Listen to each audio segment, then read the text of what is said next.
Shalom, selamat malam Bapak Ibu Saudara yang terkasih dalam Tuhan. Renungan hari ini terambil dari 2 Korintus 6 ayat 1 sampai yang ke-10. Sebagai teman-teman sekerja, kami menasihatkan kamu supaya kamu jangan membuat menjadi sia-sia kasih karunia Allah yang telah kamu terima. Sebab Allah berfirman, pada waktu aku berkenan, aku akan mendengarkan engkau, dan pada hari aku menyelamatkan, aku akan menolong engkau. Sesungguhnya waktu ini adalah waktu perkenanan itu. Sesungguhnya hari ini adalah hari penyelamatan itu. Dalam hal apapun kami tidak memberi sebab orang tersandung, supaya pelayanan kami jangan sampai dicela. Sebaliknya, dalam segala hal kami menunjukkan bahwa kami adalah pelayan Allah, yaitu dalam menahan dengan penuh kesabaran dalam penderitaan, kesesakan, dan kesukaran, dalam menanggung derah, dalam penjara dan kerusuhan, dan berjerih payah, dalam berjaga-jaga dan berpuasa, dalam kemurnian hati, pengetahuan, kesabaran, dan kemurahan hati, dalam Roh Kudus dan kasih yang tidak munafik, dalam pemberitaan kebenaran dan kekuasaan Allah, dengan menggunakan senjata-senjata keadilan untuk menyerang ataupun untuk membela, ketika dihormati dan ketika dihina, ketika diumpat atau ketika dipuji, ketika dianggap sebagai penipu namun dipercayai, sebagai orang yang tidak dikenal namun terkenal, sebagai orang yang nyaris mati dan sungguh kami hidup, sebagai orang yang dihajar namun tidak mati, sebagai orang berduka cita namun senantiasa bersuka cita, sebagai orang miskin namun memperkaya banyak orang, sebagai orang tak bermilik sekalipun kami memiliki segala sesuatu. Bapak Ibu yang terkasih dalam Tuhan, keselamatan di dalam Kristus merupakan kasih karunia Allah yang sangat berharga.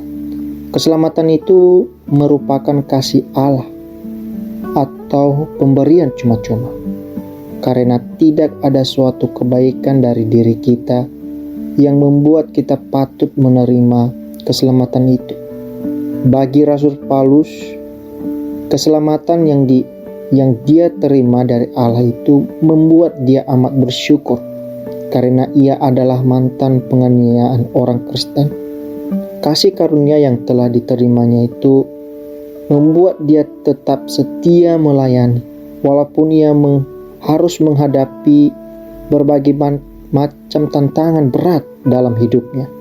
Rasul Paulus selalu menunjukkan keteladanan sebagai seorang pelayan Allah yang sabar saat menghadapi penderitaan, kesesakan, dan kesukaran, saat menanggung derah, saat berada dalam penjara, saat menghadapi kerusuhan, saat berjerih payah, berjaga-jaga, dan berpuasa.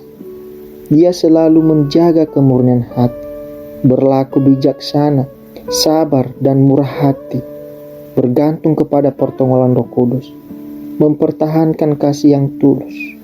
Dia mengajarkan kebenaran dengan kuasa Allah, memakai firman Allah sebagai alat untuk menyerang maupun membela diri, menghadapi sanjungan dan hinaan, pujian dan fitnah.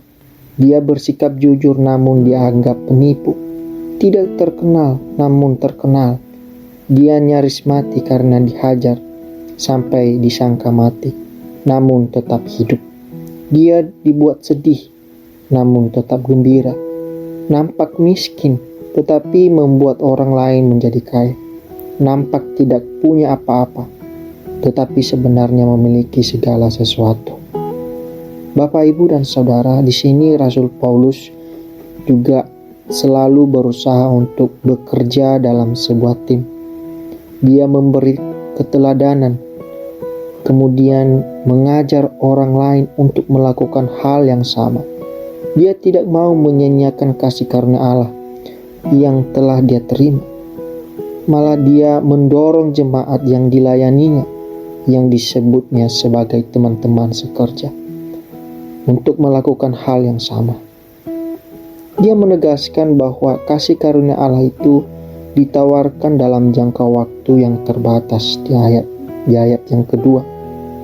Dia tidak mau menyanyiakan kasih karunia Allah, dan dia berusaha agar dirinya tidak menjadi penghalang bagi orang lain untuk menerima kasih karunia yang sama, yaitu keselamatan di dalam Yesus Kristus.